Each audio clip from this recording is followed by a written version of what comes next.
Dans ce camion banalisé protégé par un convoyeur se cache un trésor national, une œuvre de Picasso évaluée à plusieurs millions d'euros. Son transport est assuré par une équipe de spécialistes. Les consignes sont strictes, pas d'arrêt durant le trajet entre Toulouse et le musée Goya et une conduite souple.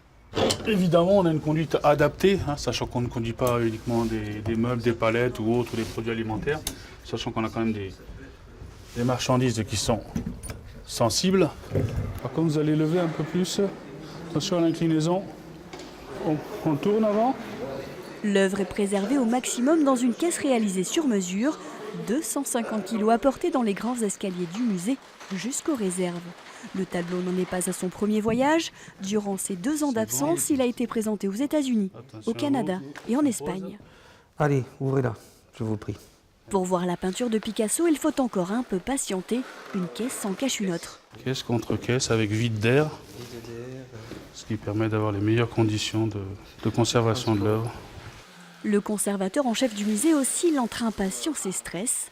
Après plusieurs dévissages apparaît enfin le tableau « Buste d'homme écrivant », une œuvre de 1971 dont il faut vérifier l'état.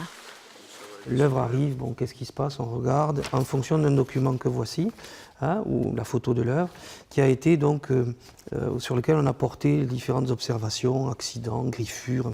On regarde l'état des empattements aussi, puisque Picasso travaille avec de la pleine pâte, on le voit très bien, c'était une pâte épaisse. Et donc ça peut effectivement évoluer en fonction de beaucoup de choses. Une fois le constat établi, le tableau retourne dans sa caisse. Durant quelques jours, il restera dans son écrin, le temps de s'acclimater à la température du musée.